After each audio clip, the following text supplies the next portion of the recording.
Salut Cordac. Ouais, petite vidéo nocturne, ça faisait longtemps.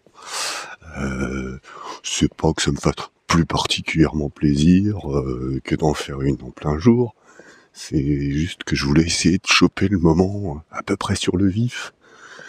Alors, je me suis sorti de mon lit, là, il est 3h48, là. Ouais, j'ai essayé de me rendormir parce qu'en ce moment, voilà, je suis fatigué, tout ça. Et puis en fait, là, non, ça allait bien ce matin. J'étais pas trop crevé. Je me suis dit, bon, allez, je vais en profiter. Bon, je fais bref, c'est juste pour dire... voilà, non, j'ai plein de trucs à dire en vrai. Voilà, il se trouve que je repensais à... Oh, je raconterai le cauchemar que j'ai fait qui m'a réveillé. Oh, cauchemar, semi-cauchemar, on va dire. Bon, bref.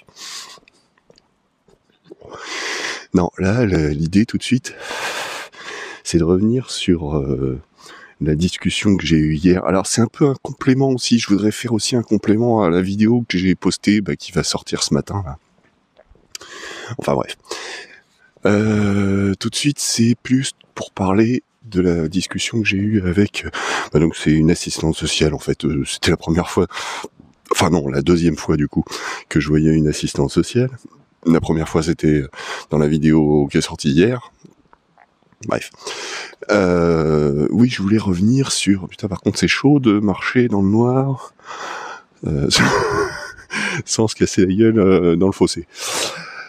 Je voulais revenir sur la discussion que j'ai eue avec l'assistante sociale et qui était très intéressante. En fait, voilà, c'est vrai que c'est toute la différence entre... Oui, ça, c'est la lune qu'on voit derrière, c'est joli. C'est toute la différence entre une discussion et simplement moi qui vous raconte ma life à travers, derrière la caméra, quoi. Enfin, devant la caméra. Ouais, parce que en fait, merde, attendez.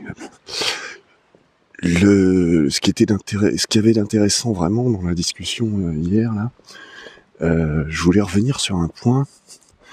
C'est-à-dire qu'elle me demandait, donc je lui ai parlé sans détour, moi je parle sans détour du fait que je fume des joints et que pour moi c'est une vraie c'est des vacances quand je fume des joints. Voilà, je prends des vacances avec mes soucis, avec mon esprit tordu, tout ça. Voilà, je mets de côté et puis ça me fait du bien de moins me soucier de tout ça.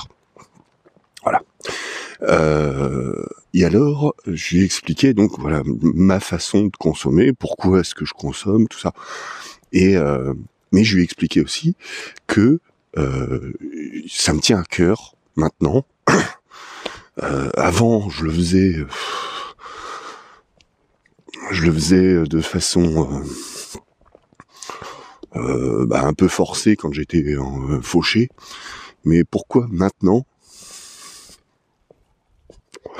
j'ai à cœur de faire des pauses dans ma consommation? Pourquoi est-ce que je m'arrête régulièrement? Oui, je vais marcher plus doucement, mais j'ai pas de raison. En plus, là, c'est bon, je me suis éloigné des habitations, je risque plus trop de déranger les gens.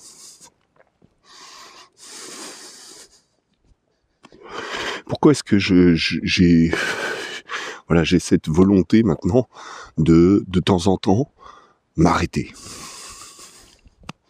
Bon là, il se trouve que c'était quand avant-hier, j'ai acheté un paquet de cigarettes parce que j'avais envie. Voilà. Ça m'a soulagé un petit peu d'avoir eu ce rendez-vous que je stressais avant de l'avoir, et puis du coup voilà, je me suis acheté un paquet de cigarettes. C'est pas bien, fumer c'est pas bien. Honnêtement, c'est ce que je lui disais, c'est que je préférerais consommer du cannabis sans fumer. Alors il y a le côté fumer des joints, c'est bien, j'aime bien, c'est sympa. Voilà, c'est vrai, je m'en cache pas. J'ai eu cette vieille habitude de fumer que je traîne depuis bientôt 40 ans. Moi qui en ai 45. Mais voilà, pourquoi est-ce que alors comment m'est venue cette prise de conscience? Ça c'est un autre sujet. Mais pourquoi est-ce que je tiens maintenant à faire des pauses dans ma consommation, alors que je sais que je m'expose à chaque fois à une espèce de douleur, psychique, hein, quand je m'arrête. Si j'ai cette volonté de m'arrêter de temps en temps, c'est, disons, pour me retrouver au naturel, tout aussi pénible que ça puisse être. Pourquoi est-ce que je m'impose ça ? Pour justement, c'est un peu comme cette espèce de travail documentaire dont je vous parlais, que je fais là vis-à-vis de, avec vous là, devant la caméra. Ce côté, je prends mon temps. Ce côté, regarder les choses en face, prendre conscience de mon état, et parce que quand je fume, justement, comme je dis, c'est comme si je prenais des vacances par rapport à tout ça. Ça règle aucun problème, certes, mais au moins je suis plus dans la souffrance, ou nettement moins, parce que c'est je peux avoir une espèce de petit coup de blues qui va arriver d'un coup comme ça, mais 5 minutes plus tard c'est déjà oublié, je suis déjà passé à autre chose, j'ai d'autres trucs plus importants à penser, alors hop là, je mets ça de côté.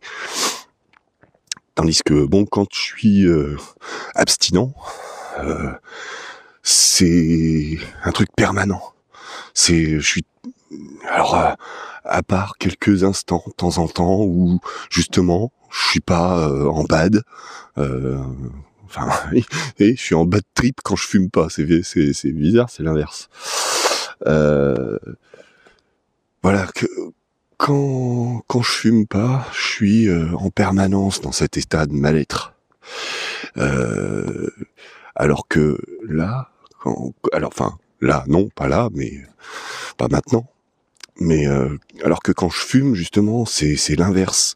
C'est à part de temps en temps ou un petit pic de ah tiens, souviens-toi, la vie est courte, tu vas crever.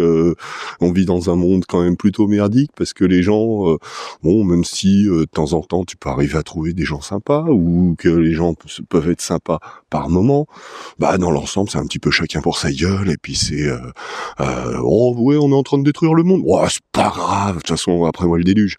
Et tout ce genre de prise de conscience comme ça, qui, moi, au quotidien, me bouffe la vie.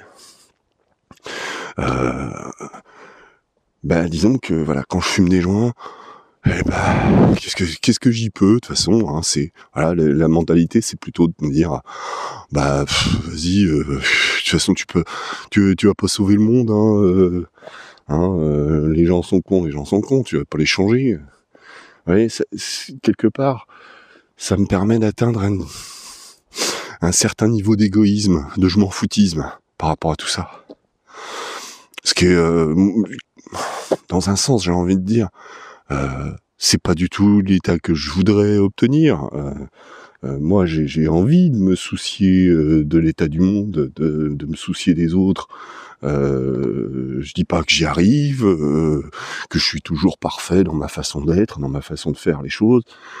Mais voilà, j'ai eu cette conscience, cette envie, cette volonté de faire les choses bien, quoi. Et il se trouve que voilà, si le fait de fumer les joints, ça me fait prendre des vacances, on peut pas non plus passer sa vie en vacances. Et donc voilà, c'est pour ça aussi que si pour mon bien-être psychologique, parce que c'est ça qu'elle avait du mal à comprendre quand je lui en parlais, je lui disais que voilà, que pour moi, comme je vous l'ai déjà expliqué, pour moi fumer les joints c'est prendre mon médicament, c'est l'antidépresseur qui me permet de voir la vie avec un peu plus de sourire, quoi. Mais alors elle me disait, mais oui, mais un médicament, on l'arrête pas comme ça.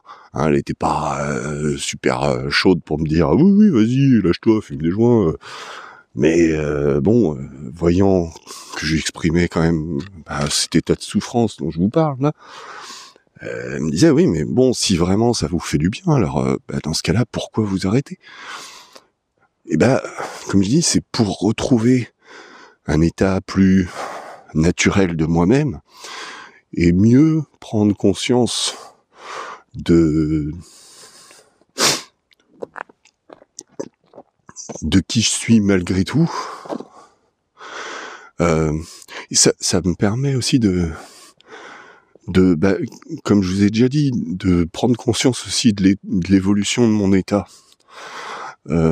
Si en ce moment ça va pas bien et que je me rends compte que à chaque fois que je m'arrête, ça va de moins en moins bien, on peut partir du principe que soit parce que vous voyez, je veux pas me mentir à moi-même non plus.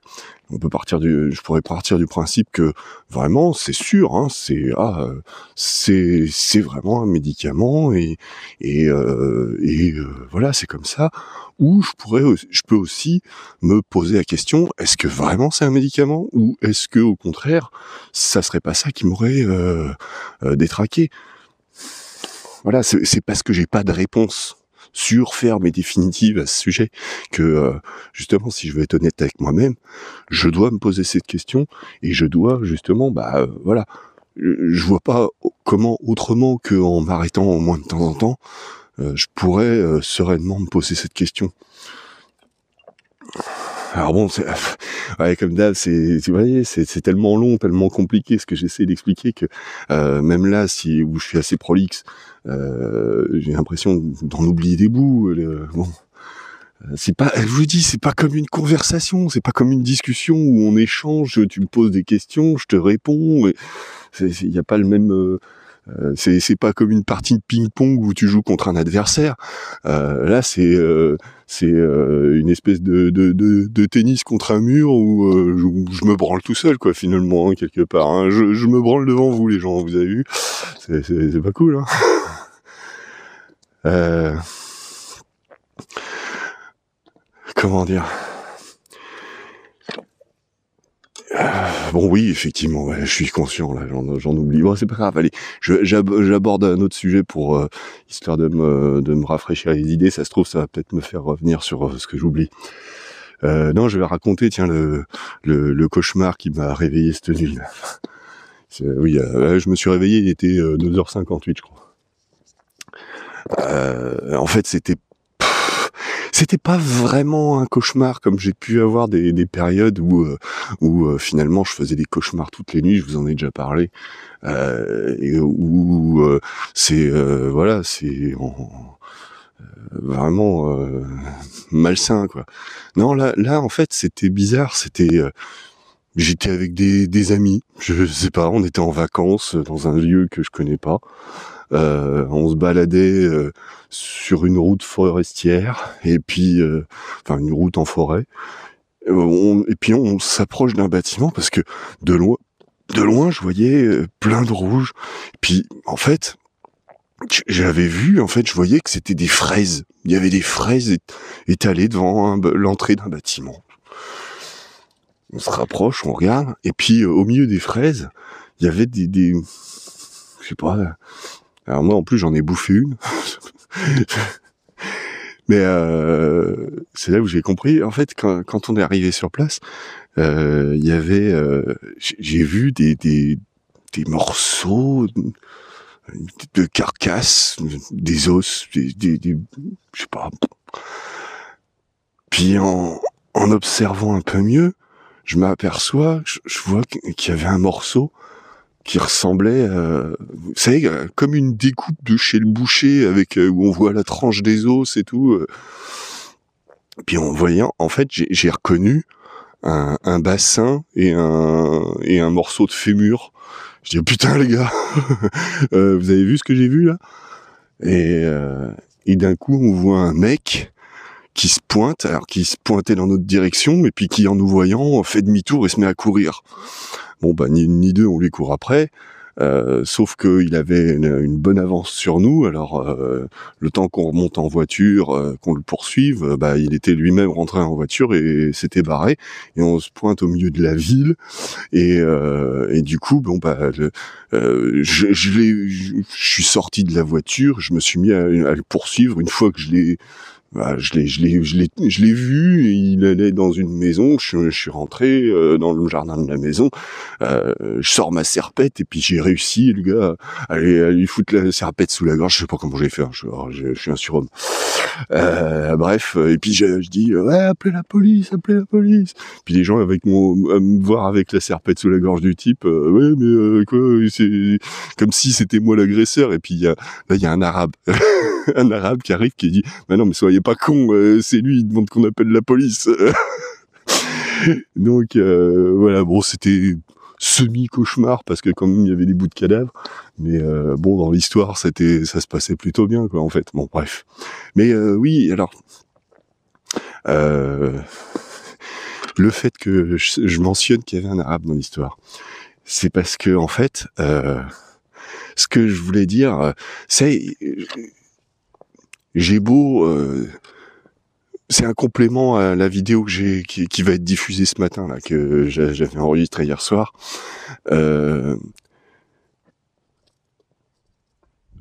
Pour être sincère, moi j'aime bien les Arabes en vrai. Hein. J'ai rien, non seulement j'ai rien contre, mais en plus, quand t'es pote avec des Arabes, mais c'est la famille. Je sais pas si vous réalisez en fait les gens. C'est des gens qui peuvent être vraiment très sincères, très chaleureux, très amicaux. J'ai parmi les meilleurs potes que j'ai eu dans ma vie, c'était des Arabes quoi. Je veux dire, alors je dis pas, j'ai eu des copains noirs aussi et ça se passe très bien quand on est entre gens de bonne volonté, entre gens bien, enfin même pas entre gens bien, je dirais, parce que même les gars dont je parle comme des amis qui m'ont été chers, c'était pas forcément des gens bien, qui font pas de conneries, qui font pas voler des trucs, non, c'est des mecs qui, oui, qui ont aussi été, je vous dis, moi je suis passé à 2 doigts d'être une racaille, hein, mais comment dire, c'est pour ça, je veux vraiment pas vous donner cette impression que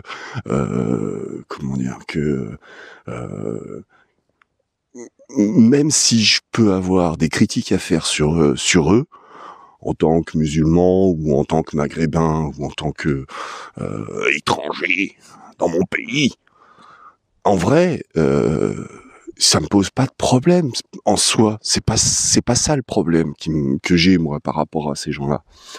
C'est pas le fait qu'ils aient une religion à laquelle j'adhère pas forcément ou qu'ils aient une autre culture ou c'est pas vraiment ça le problème.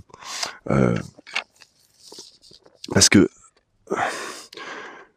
en définitive, quand ils ont une religion et qu'ils ont la volonté d'être des gens bien par rapport à cette religion, en réalité, ça fait d'eux des gens bien. Point. Ce qui pose problème, c'est quand il y a, justement,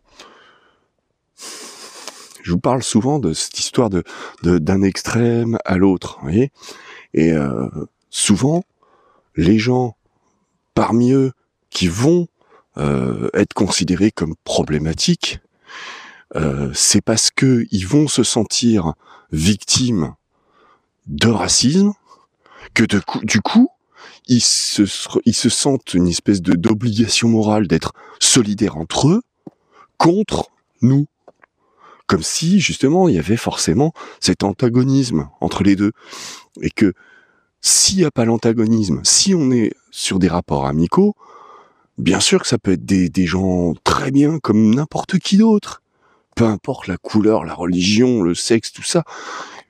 Mais justement, il y a un effort. Ce que je veux dire, c'est qu'il y a un effort à faire des deux côtés.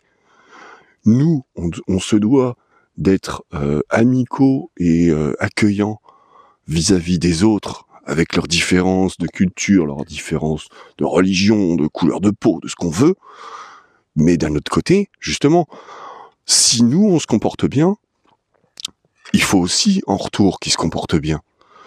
Et du coup, ne pas non plus nous rendre victimes de leur propre racisme. Parce que le racisme, c'est pas un truc de blanc, c'est un truc de toutes les couleurs. Hein. Vous savez, le racisme arc-en-ciel, j'ai envie de dire. Hein, c'est, on n'est pas plus responsable de ça que eux le sont. Donc voilà. Par rapport à ce sujet, c'est vraiment, j'insiste sur ce truc de dire que faut pas tomber dans ce piège qui arrange bien des gens, soit étroits d'esprit ou soit politiciens, hein, qui voudraient justement nous ranger les uns les autres dans les petites cases, en fonction de nos origines, en fonction de ce qu'on est. Et parce que en fait, ça sert leur discours à eux. Non, c'est justement, c'est une totale méconnaissance de qui sont les gens que de se comporter de cette façon-là. Par contre, c'est vrai, et c'est ce que je veux dire moi quand je parle d'une volonté de colonisation culturelle. C'est vrai que je n'accepte pas, en revanche, cette et ça, je l'accepte d'aucun côté, que ce soit du côté des Blancs, que ce soit du côté des Arabes, des Noirs, de n'importe qui, je n'accepte pas que comment dire, qu'on essaye de alors soit de faire du prosélytisme, parce que bon, combien de fois parmi les copains dont je vous ai cité, combien de fois il y en a qui parce qu'il y a cette espèce de croyance chez eux de dire que ouais, si tu convertis quelqu'un, tu iras au paradis, ce genre de conneries. Et du coup, ça fait que ils ont cette espèce de côté qui peut être des fois assez détestable, de vouloir justement imposer leur croyance, leur culture. Et donc me l'imposer chez moi, dans mon pays, où déjà on s'est battu pour se libérer du joug des curtons, non, hein, on remplace pas un curton par un imam. Si on se débarrasse des curtons, c'est pas pour mettre un imam à la place. Donc voilà, vous voyez, c'est là où c'est compliqué la démarche que j'entreprends, c'est de comment dire, je veux pas attiser la haine. Moi, quand je vous parle de tous ces trucs-là, au contraire, c'est plutôt, je vous incite à une prise de conscience de ce que c'est que tout ce merdier, qu'on arrive à sereinement s'en détacher les uns comme les autres. Donc voilà, et c'est pour ça que ces histoires de communautarisme et tout ça, ça me casse les couilles, parce que ça veut dire ça, on reste dans un monde du chacun chez soi, et les autres, c'est les étrangers, c'est l'ennemi, non, c'est pas forcément. Justement, c'est là où c'est sournois, c'est que comment dire, c'est que quand vous savez, au même titre qu'on ne sait jamais, dans une foule, il peut y avoir un criminel, un assassin, un violeur, mais dans la foule comme ça, perdu au milieu des autres, et puis sans qu'il soit, sans qu'il soit en train de commettre un crime. Bah, comment tu sais, toi, quand tu croises, vous savez, là, le mari, là, qui merde, comment il s'appelait, l'autre con, là, qui droguait sa bonne femme pour la faire violer par des hommes, là. Vous l'auriez croisé dans la rue, vous auriez pas su ce qu'il était au fond de lui, hein. Voilà, c'était juste un bonhomme comme les autres, croisé au milieu de la foule. Bah c'est pareil quand t'as un mec qui se dit qui s'est tellement monté la tête tout seul comme un pauvre connard, ou parce qu'il y a des mecs qui lui ont monté la tête, parce que j'en ai connu moi des mecs comme ça qui me vantaient les mérites de ah là là ce mec là ah si tu parlais avec lui tu verrais il parle tellement bien, il va te convertir à l'islam, tu sais, il me disait ça presque, hein, les gars. C'est ce genre d'espèces de prédicateurs à la mort moelle qui font des recrues pour Al-Qaïda, vous voyez, ce genre de connards.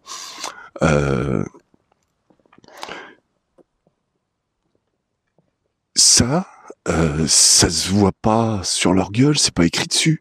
Alors bien sûr que tu pourrais te dire, oui, il y a le critère facile, c'est des Arabes, ils sont tous dans le même panier. Sauf que non, c'est comme si tu disais, c'est des Blancs, c'est tous des esclavagistes. Bah non, c'est pas comme ça que ça se passe. Hein, moi, j'ai réduit personne en esclavage, hein, vous voyez. Donc c'est pas parce que un tel est un arabe que ça veut dire que il est prêt à commettre un attentat suicide ou je sais pas quoi. Et c'est là où c'est justement c'est sournois, c'est que comment déceler l'ennemi parmi la foule des anonymes, comment déceler celui qui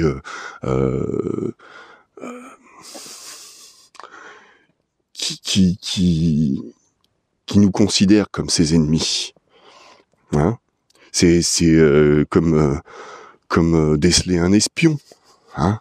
Vous savez, la guerre froide, tout ça, la chasse aux sorcières. Mais le problème, c'est que donc on peut pas se permettre moralement de mettre tout le monde dans un même panier et de rejeter tout le monde en bloc. Mais on a ce devoir de vigilance si on veut pouvoir maintenir notre société telle qu'on l'aime. Enfin, telle qu'on l'aime, même si elle a ses défauts, hein. On n'est pas au pays des bisounours ici. Bah, il faut savoir défendre cette société telle qu'elle est, mais il faut aussi, comment dire, il faut aussi, donc faut être vigilant par rapport à ça. Mais du coup, ce que je veux dire, c'est qu'il faut être capable d'accepter les différences, parce que la différence, c'est une force. C'est justement, c'est la différence. Voilà, c'est la différence entre moi qui parle tout seul devant ma caméra ou quand j'ai une discussion avec quelqu'un. C'est l'échange entre deux personnes qui peuvent avoir des points de vue opposés ou pas forcément opposés, mais c'est l'échange de points de vue qui apporte des solutions, qui apporte des pistes de réflexion nouvelles.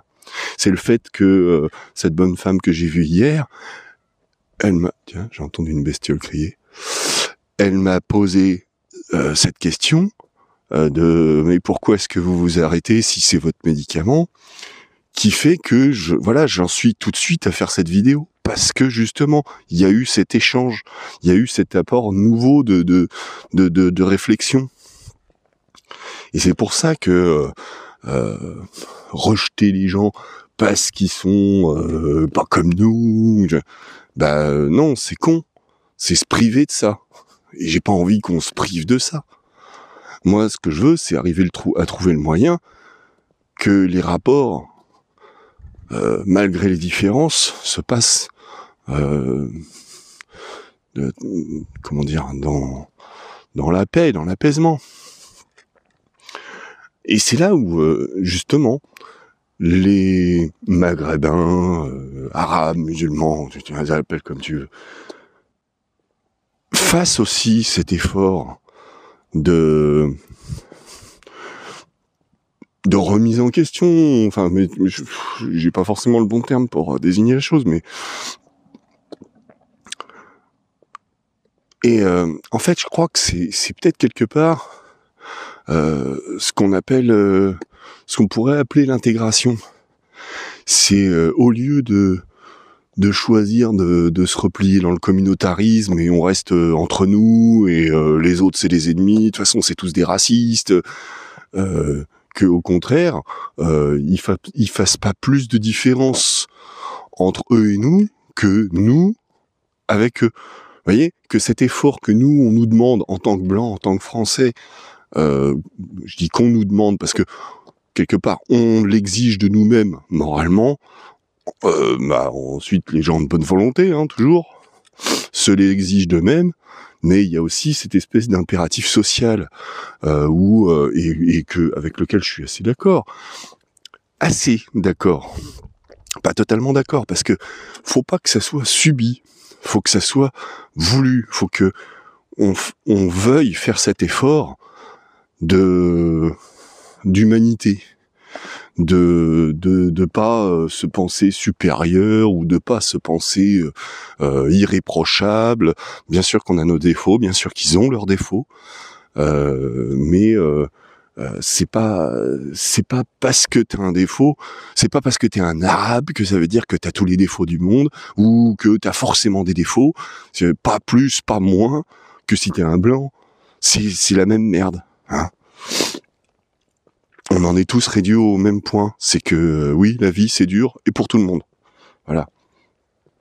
Donc, voilà, moi j'ai bien compris que parmi ceux qui regardent mes vidéos, il y a beaucoup de... alors j'ai vu qu'apparemment il y a pas mal de chrétiens.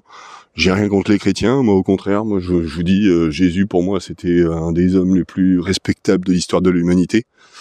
Alors pour autant que la légende soit vraie, ou en partie tout au moins, que j'ai vu qu'il y avait aussi pas mal de gens qui, à mon avis, sont plus du côté Bardella que du côté Mélenchon.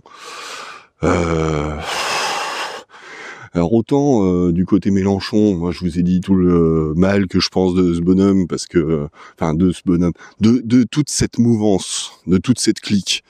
Parce que par plein d'aspects, ces gens-là, ils sont tout aussi cons et dangereux que ceux qui critiquent le plus fort. Mais ça veut pas dire pour autant que les Le Pen et Bardella, ils valent mieux. Au contraire, eux, c'est du caca, on le sait. Alors bon, oui, vous allez me dire, il va y en avoir qui vont trouver que je suis trop dur dans la façon d'en parler, que machin. Non, mais vraiment, eux, c'est des intolérants. Mais c'est ce que je reproche aussi à LFI, c'est que justement, à vouloir être plus tolérants que la tolérance, ils en sont devenus parfaitement intolérants. Et ça, c'est un drame. Parce que vers qui on se tourne maintenant ? Parce que je veux dire, sur le principe, c'est des gens qui sont censés vouloir défendre les faibles, les pauvres, les exclus, les rejetés, tout ça. Donc moi, normalement, c'est vers eux que je devrais me tourner, vers les Mélenchon et compagnie. Sauf que j'ai beau être d'accord avec la ligne politique quelque part, ils sont devenus infréquentables. J'ai envie de dire tout aussi infréquentables que pour moi, à mon avis, selon mon point de vue, mes valeurs humanistes, j'oserais appeler ça de valeurs humanistes. Pour moi, ils sont tout aussi infréquentables que les Le Pen et compagnie, quoi. Et ça, je trouve ça dramatique. Parce que, comme je vous dis, en aucun cas, j'aurais envie qu'il arrive du malheur à qui que ce soit, sous prétexte que c'est un noir, un arabe ou je sais pas quoi. Vous avez pas compris, les gens, que c'est pas la religion, la couleur de peau qui fait que les gens ils sont pas bien. Non, il y en a aussi parmi les blancs des gens pas bien. Vous voyez, je vous parlais du mari Pellico, là, voilà, Pellico. Bon, j'ai pas envie de salir le nom parce que finalement la pauvre, elle y est pour rien.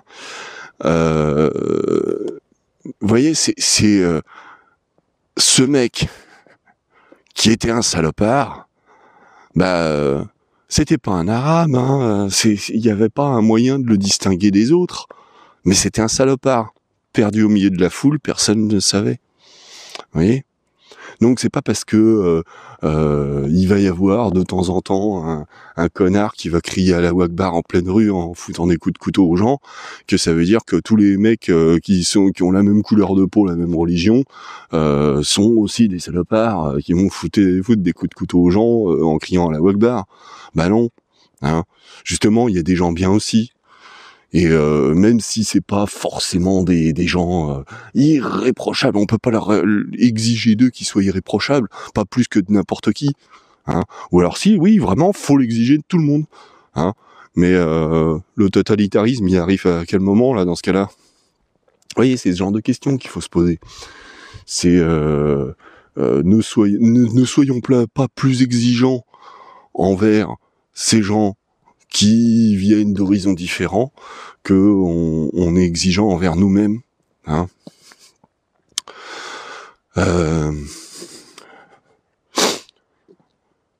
Bon, ouais, j'avais envie de revenir sur ce point-là, parce que vraiment, ce que je voulais dire, c'est, merde, je sais plus si je l'ai dit là, que ceux qui n'aiment pas les Arabes par principe, c'est parce qu'ils ont jamais eu de potes arabes. En vrai, quand t'as eu des potes arabes, t'as pas envie de les voir comme des gens différents des autres. Ils sont vraiment, je vous dis, c'est des gens qui peuvent être très amicaux. Ils peuvent avoir le cœur sur la main. Tout comme il peut y avoir des blancs exactement pareils. Mais ça veut pas dire que tous les blancs sont tous comme ça. Il y a des blancs qui sont des salopards. Il y a des blancs qui droguent leur femme pour la faire violer par d'autres mecs. Vous voyez? Puis pas là, parce que je pense à lui tout de suite là. Mais...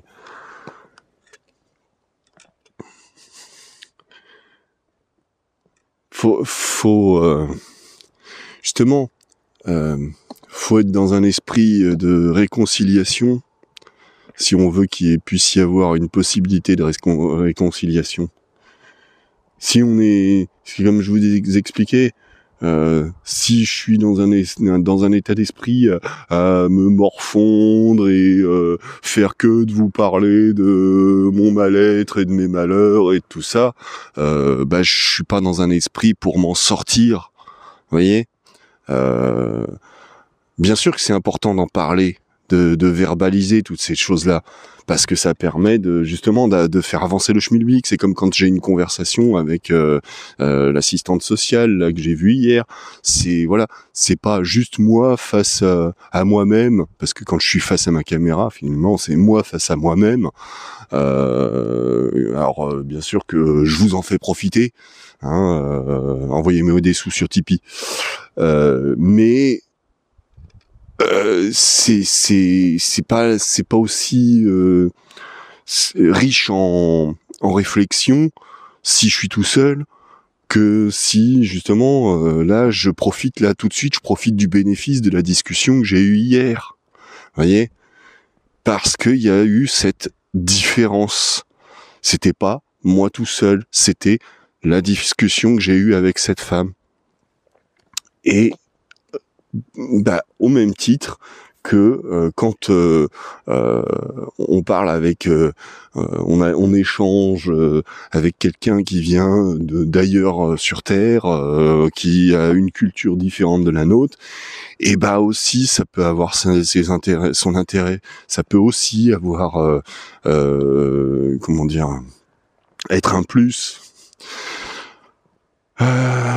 Voilà. Du coup, j'ai pas retrouvé, je sais plus, parce que bon, c'est vrai que c'est pas évident cet exercice tout seul face à sa caméra pour raconter sa vie et tout ça. Je sais plus exactement ce que j'avais en tête quand je me suis réveillé là, que je repensais à cette discussion que j'ai eue hier matin. Bon, je trouve que c'est pas mal. Elle me semble pas dégueulasse cette vidéo, donc je vais la poster. Ce que je vais faire, c'est que je vais la poster certainement juste après la vidéo que j'ai enregistrée hier matin. non, pas hier matin, c'était hier après-midi. Ouais, je crois que je vais poster ça. Oh, je sais pas dans quel ordre en fait, parce que la vidéo que j'ai enregistrée hier, je la voulais en intro par rapport à la vidéo que j'ai programmée pour demain, mais du coup il y a celle-là qui vient s'intercaler un peu au milieu. Je vais sûrement l'appeler bis par rapport à celle d'hier. Bon, voilà, je sais plus trop. Je verrai de toute façon. De toute façon, ça fait déjà 39 minutes, 40 minutes que j'enregistre. Je vais peut-être me caler là. Et puis je vais aller me mettre de bonne heure à ma couture là. Bah c'est bien en fait. Ouais, une petite parenthèse pour terminer. Je trouve que c'est bien. Je suis content de me lever un peu en pleine forme. Même si c'est que à 3h du mat, parce que bah ça, je sais pas, il y a quelque chose de dynamique dans la démarche que j'aime bien, dans le fait de se lever de très bonne heure comme ça. Ça a quelque chose de motivant. J'espère que je vais pouvoir me mettre à ma couture de façon productive.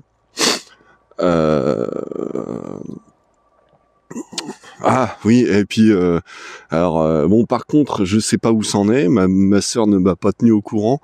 Elle m'avait demandé de lui filer un CV parce que dans sa boîte il cherche quelqu'un pour 3 semaines, 1 mois, donc c'est un petit boulot de merde, mais bon, c'est pas comme si je refusais de travailler. Donc j'étais un peu emmerdé quand elle m'a proposé le truc, parce que bon bah moi ça empiète un petit peu sur mes projets perso. Mais bon, voilà, ça pourrait aussi me changer un peu les idées que de travailler. Donc du coup, oui, si ça se trouve, je vais peut-être pas pouvoir partir au 1er avril, mais peut-être pas avant le 1er mai, si ça se trouve. Je sais pas, on va voir. On va voir comment ça va goupiller. Donc là, je suis encore en attente de ces nouvelles de ce côté-là. Et puis si ça se trouve, bah, peut-être que je vais bosser dès la semaine prochaine. Donc du coup, peut-être que je ferai moins de vidéos. J'aurai peut-être moins le temps pour en faire. Surtout si je veux encore garder un petit peu de temps dans ma journée pour pouvoir faire un peu de couture. Et ça va être compliqué. Bon, bref, on verra bien. Allez, je m'arrête là. Ciao les gens.